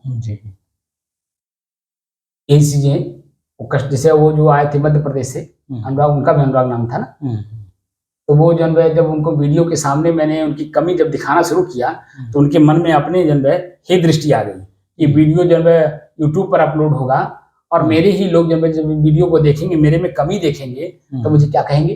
तो उसने कहा कि मेरा जब तक मैं रहूं मेरा वीडियो ना बनाइए। तो मैंने कहा मैं तो इससे काम कर नहीं सकता, मैं तो जो करने बैठा हूँ वो करूंगा, आपको बल्कि आप हट जाइए ठीक है, लेकिन मेरे काम में बाधा आप नहीं डाल सकते। आखिर उनको जाना पड़ेगा नहीं, क्योंकि अपनी कमी वो देखना नहीं चाहते थे, और अपनी कमी जब आदमी को समझ नहीं आएगा तो निकालेगा कैसे? तो हल्कापन कैसे आएगा? और हल्कापन में ही स्थिरता आती है, और अपनी स्थिरता हर जगह काम आती है। आपने अभी कहा ना कि स्थिरता का लाभ हर जगह है, व्यवहार में हो चाहे परमार्थ, हर जगह आपकी मन की स्थिरता की जरूरत है। और स्थिरता ही समझदारी से स्थिरता आती है, और समझदारी तब आती है जब हम करके देखते हैं। बात समझ में कि नहीं? तो स्थिरता का लाभ सब जगह है कि नहीं? जी है। कोई ऐसी जगह बता दीजिए। इसलिए आंख से भी देखिए तो स्थिर होकर के देखिए कि क्या है। जैसे जो प्रश्नवाचक चिन्ह है ना, किसका चेहरा है? ये चेहरा मैंने कभी देखा है कि नहीं देखा है? अगर देखा है तो किसका बेटा है ये, और किस क्या क्या काम करता है ये? इसका जो चेहरा है, उस चेहरे के पीछे जो आदमी है, चेतना है, उस शरीर के साथ वो क्या क्या काम करता है, और उसके काम की वजह से उसके परिवार के लोग संतुष्ट हैं कि नहीं, उसके पड़ोसी संतुष्ट हैं कि नहीं, जी मैं उसके साथ कभी उस कार्य किया हूँ कि नहीं, अगर किया हूँ तो मैं संतुष्ट हूँ कि नहीं, उसकी बोली भाषा रहन सहन खान पान से मैं संतुष्ट हूँ कि नहीं। जी जब इस तरह से एनालिसिस आंख से करेंगे तो आप में स्थिरता आएगी, जी उस व्यक्ति में स्थिरता आएगी जी और दोनों की स्थिरता एक हो जाएगी। अब क्या होगा, दोनों की खान पान रहन सहन बोली भाषा सब एक जैसा हो जाएगा, तो क्या होगा, जिंदगी बड़े अच्छे से कट जाएगी, पता भी नहीं चलेगा। जी समझे ना, जी क्योंकि हमारे बीच से कौन कब कहाँ उठ जाएगा कोई पता नहीं है। जी जी और वही चीजें जो है हमको स्थिर रहना है कि हम हमारे वजह से किसी को कष्ट ना हो। जी जी हमको कोई कष्ट दे दे कोई बात नहीं, क्योंकि वो जी। बच्चा है, नादान है, चंचल है, जी लेकिन मैं तो स्थिर हूँ, जी जी मेरे वजह से उसको कष्ट ना हो। जी जी इसलिए हमारी अपनी स्थिरता खुद की, जो भी हमारी साधना को सीखता हो वो जी। खुद को अपने आप में स्थिर होने की कोशिश करे। जी और जब तक खुद में स्थिर नहीं होगा समाज में उसकी कीमत नहीं है, जी। तो चंचल मन से काम करे। जी जी इसलिए अपनी स्थिरता में ही हमारी भलाई है जी जी और उसी में हमें बरकरार रखना है। जी जी साहिब साहेब बंदगी साहेब